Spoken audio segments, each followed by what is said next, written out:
Congressman Paul, are you with us? I just got on. Thank you. I'm with you.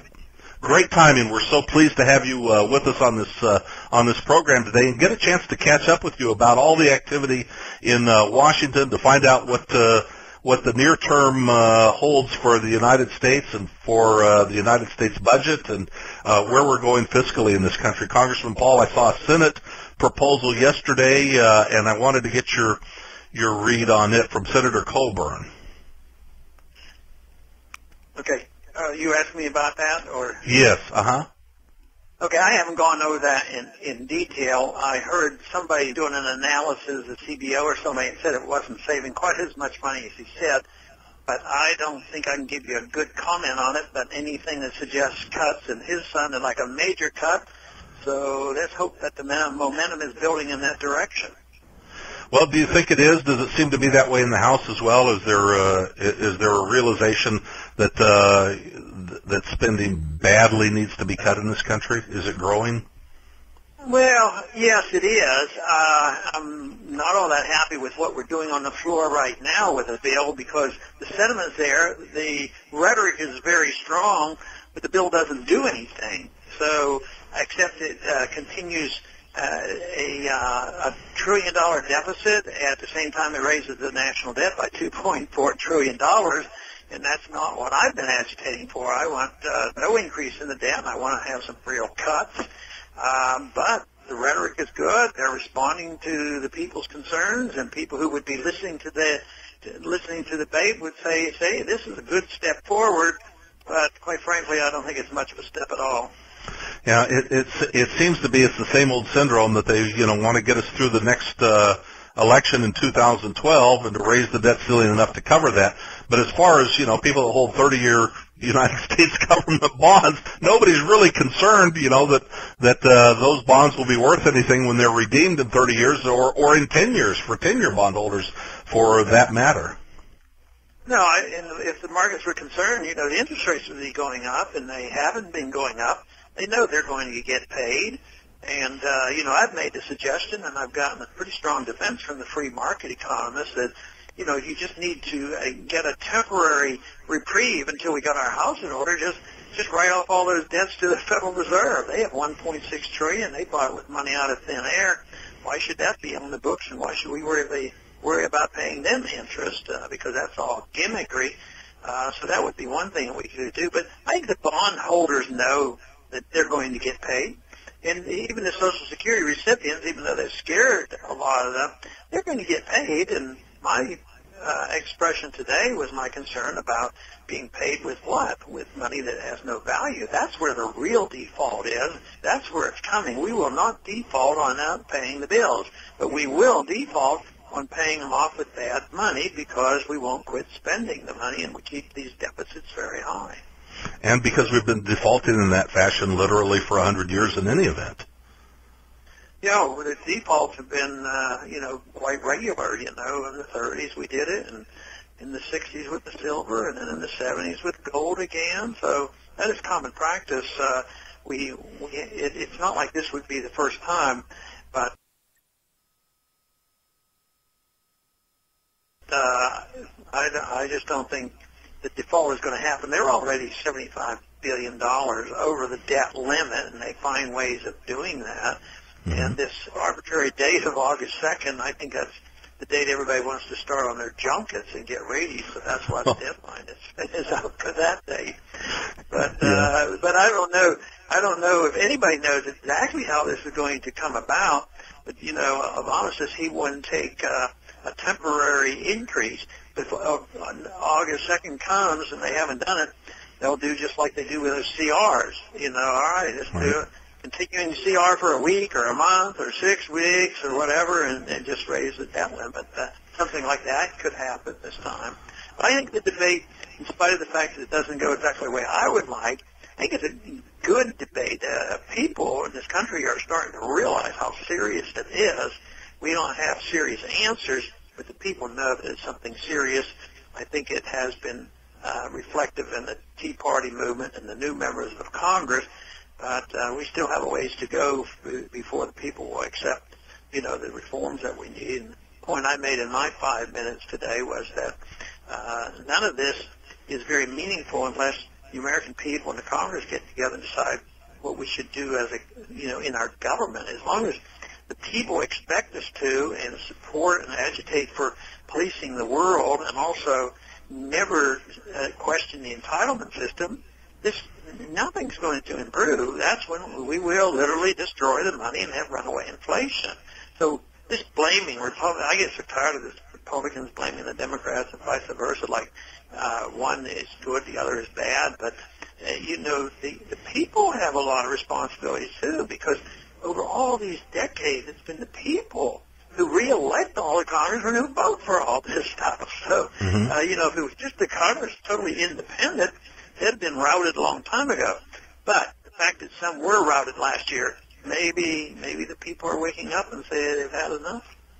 Well, I thought it was ironic that some were routed. I don't know, 30 members between one or two senators and members of the House were routed. But the very next day, the day after the election, it was as though nothing that the voters had said about stimulus packages and deficit spending and bailout bills mattered, because the very next day, it was remarkable for its in-your-face timing.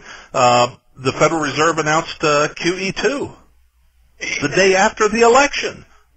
Yeah, and that's one issue that is gaining an interest, and a lot of people understand it. But the matter of fact, it was just today I was talking to another member, and I was talking to him about just not paying the Federal Reserve, and he says, "Well, isn't the Federal Reserve? We can't touch them because they're totally private."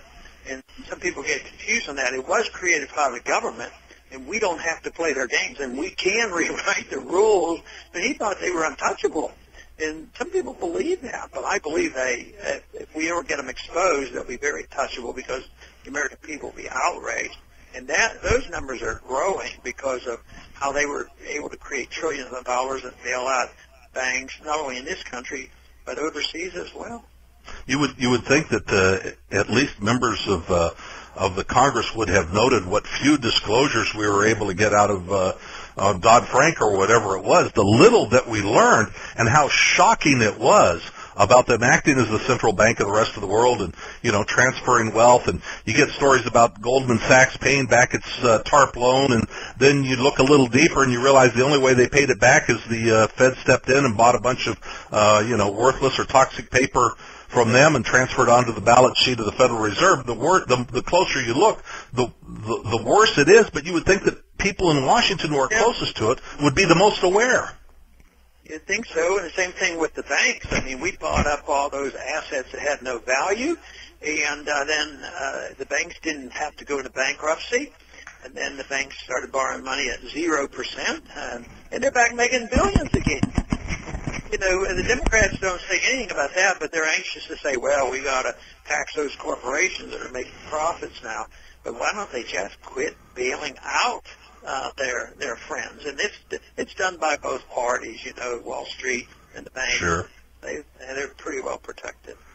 Well, it's ironic that banks are making money and they're reliquefying their books in this activity, but they're not doing. Banks make money by loaning money, but you haven't seen a burst of loaning money to American businesses and small businesses in this episode. Instead, you have seen things like banks borrowing at the discount window for 0% and turning around and funding the debt, buying treasuries in a risk-free operation at 3.5 or 4 or whatever it's been over the last couple of years. And so it's been a risk-free operation for them, but it has kept them from having to find worthy borrowers in the economy that could have created jobs and hence prosperity for us all. Yeah, and you take that problem as well as the burden of the coming regulations, and there are plenty who are frightened about borrowing more money. But the banks are much better off doing exactly what they're doing, getting free money and just loaning it to the government. Now, out of war, but when the crisis builds and gets worse and there's devaluation and we have price inflation, they'll even be in trouble there because those bondholders are going to lose out because those bond prices are going to go down. But for now, it's the perfect place to put it. And it is amazing, that anybody would ever in this day and age buy a 10-year bond or a 30-year bond with plans to use that, because nobody believes Nobody believes that's going to have, face value at the end. It's I would think if you bought a 10-year bill and bond right now in 10 years, you're lucky if you can get 20% out of it. When you how rapid the inflation will be. I think you're right. It's a money bomb today for Congressman Ron Paul. Congressman Ron Paul is on the line with us. I'm Charles Goyette, author of the New York Times bestseller, The Dollar Meltdown. And the webpage is readyforames.com, readyforames.com. Please let your friends know that Congressman Paul is on the line with us now so they can listen at readyforames.com to our conversation about politics, about the debt ceiling, about the economic future of America and reclaiming our prosperity, and a little bit about Iowa as well. And don't forget the webpage for contributions, ronpaul2012.com, ronpaul2012.com. Congressman, I had to laugh. I mean, it's not funny exactly, but I had to laugh at the way they seem to be digging into the same old bags of tricks all over again, the statists, economists, and Keynesians that march us into this morass. I saw a reference the other day that they're looking at adjusting the consumer price index again, so they can delude us a little bit. Yeah, I've been complaining about that, and did mention that with Bernanke the other day, because I'm sure you're familiar with John Williams. He claims, the prices by the old CPI is going up over 9% in the last 3 years, per year. And so they want to change it again, but that's just to stiff the retirees and the people who cost of living increases in Social Security. So, but I am convinced that, and I think there was a time when I essentially got Bernanke to admit it, that is their way of paying debt. I mean, I sincerely believe that is their goal, is to liquidate debt through just printing money, and that's much smoother than just not sending out checks. They're always going to send out the checks. Maybe a few very, very small countries might just go into bankruptcy, but we will not do that. We'll always send out the checks, but they do not have control over the perceived value of currency, and that is out of their control, and someday they'll realize that, and then we'll have a new monetary system. There was a classic moment, one of those moments that'll live forever on the internet, when you in the hearing, when you asked Bernanke if gold was money, he said no. When you turned on him and said, then why do central banks hold it? That was a wonderful moment, and of course he just, you could see him scrambling to think up, what could he come up with, and he finally said tradition. Yeah, but that's when I asked him, well, he said they held gold. I said, well, but it's not money. I said, well, why don't they hold diamonds? Diamonds are valuable. Central banks don't do that. It just turns out that gold is a much more functional money than diamonds. Diamonds are a hard asset, and you could preserve value there on runaway inflation, but it's not like gold, and it's not because you and I might believe in it. It's because it's been around and been tested, and people still think of it as the ultimate money. See, they won't admit that, but that's why they hold the gold, because it is the ultimate money, and they know it. Do you think, I suppose it's a moot point, but it's curious, it's something to be curious about. Do you think somebody at this point now, with all of these trillions of dollars thrown at the problem, all of this Keynesian nonsense, all of this attempt to spend our way to prosperity, do you think that somebody like Ben Bernanke kind of really gets it now, and the reason he sweats so much on 60 Minutes is he knows that, he's in a fix, and that none of these deficit spending and Keynesian solutions work?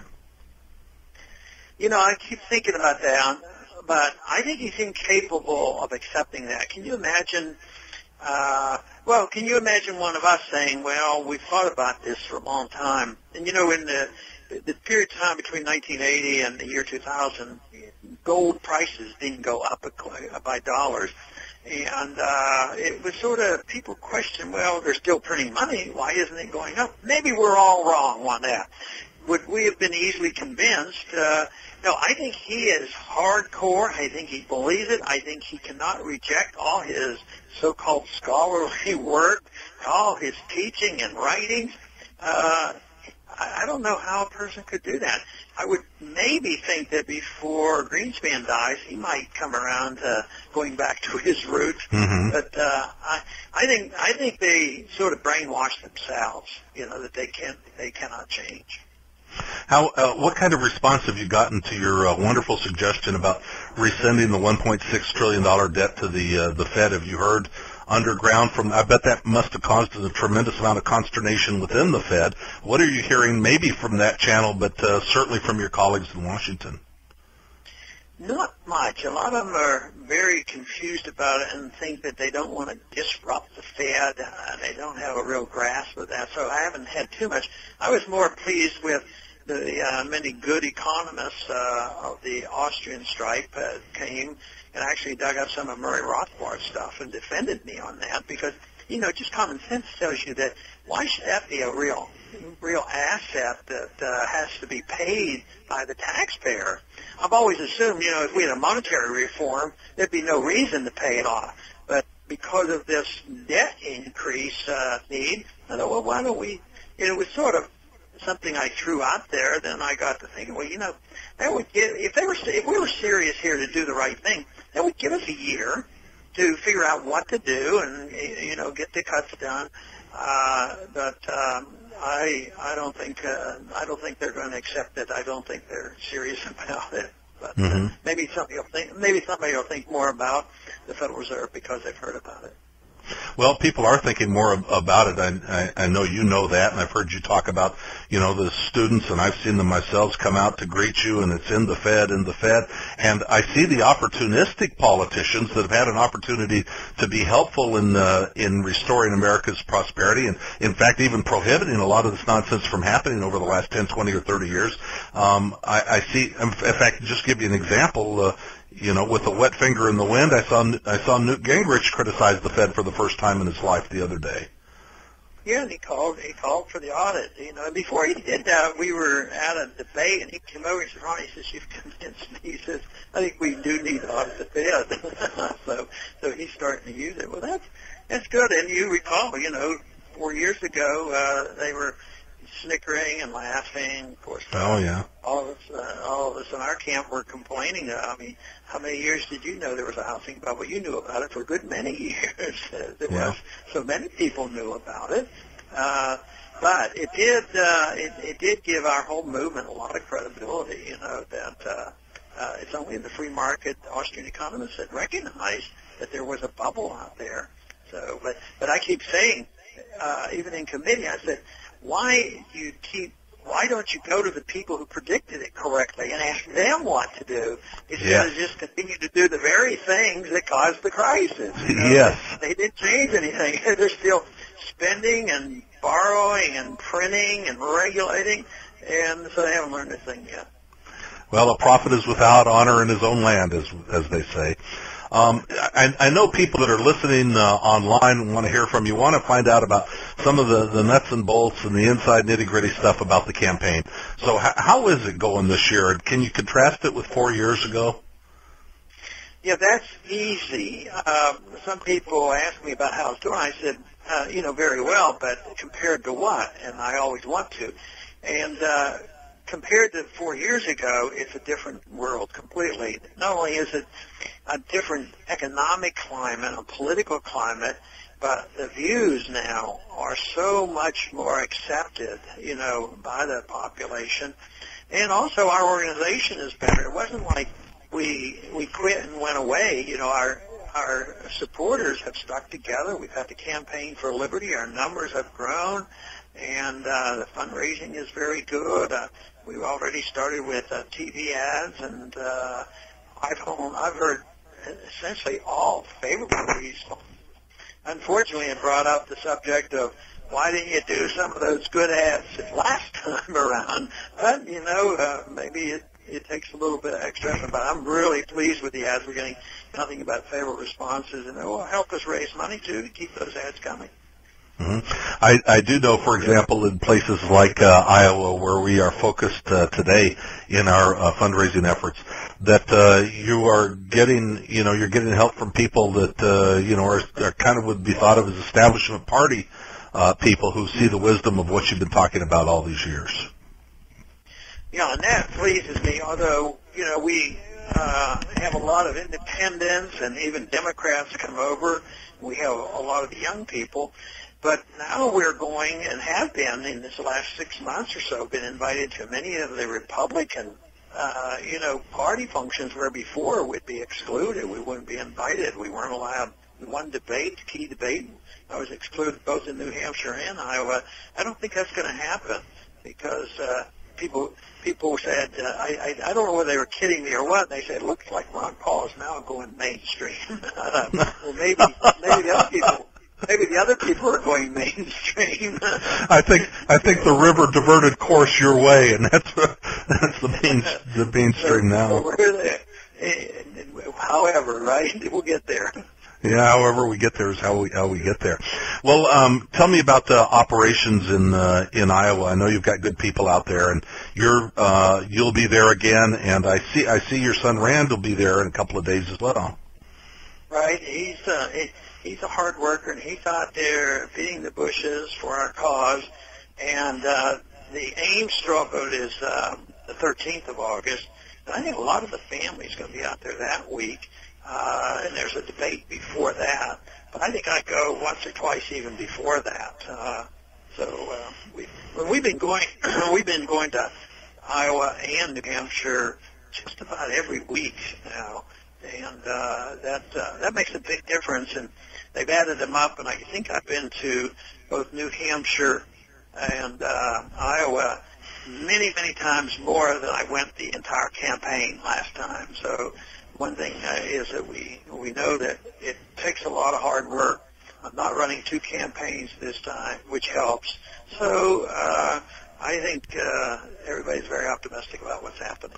Well, let's talk about that. It was, it's certainly a end of an era and a little bit sad. I mean, we all understood your decision not to run again in your home district in Texas and to concentrate on this. But we don't know how you will be replaced in the House. Well, I work on the assumption nobody's indispensable, and by now we should have laid the groundwork. We do have some good people here. I have more good allies here than I've ever had before, with the election last year. So there's going to be some, and hopefully they'll keep coming. If it stops, then there hasn't been a revolution. Actually, a true intellectual revolution affects both parties, so I'm hoping for the days when we'll get some Democrats who'll wake up and come a little way on the economic issues and stick to their guns on civil liberties and foreign policy. So I recall so often what Nixon said that, when he decided to go along with everything the Democrats were doing, he announced we're all Keynesians now. And I think for us to be successful, we have to infiltrate in other parties as well to spread these ideas. I mean, if you have a sound money policy, it's not a partisan thing. If you have good foreign policy, it's not just for one party. So, and I think what we're talking about is very, very acceptable to both parties, especially the independents. In Iowa, there's a lot of independents in Iowa. There's a lot in New Hampshire as well. And without a presidential election this year, I think we can get some of them out for our primary. Mm-hmm. That is, you opened the door to the one topic we haven't spent even a minute on, and I think we should talk a little bit before we part about foreign policy and war. And your leadership has been exemplary in waking people up about the war and the foreign policy, just as it has been about monetary issues and debt and deficits and spending and more. Where do we stand from your perspective in Washington to opening enough eyes of enough officialdom so that we can end some of this madness? Well, I think we're getting closer all the time because I think the people are sick and tired of the war, and now they're beginning to see that the war is an economic issue. I've always been annoyed when people say, well, we're going to talk tonight or have a debate on economic issues, not foreign policy. But we can't separate the two because foreign policy involves spending, and this causes a lot of problems at home. So, but the people are waking up, and I think that we've made great strides in this area. I have to work hard at showing that there have been other Republicans that have had these views, and I go back to H.R. Gross and Robert Taft and others, and even the founders who said that we shouldn't have this foreign policy of intervention and wasteful spending. So I think we're definitely making progress there. Today, though, the disappointment was when we were doing this little ritual on here, this cut, cap, and balance, which really isn't accomplishing anything.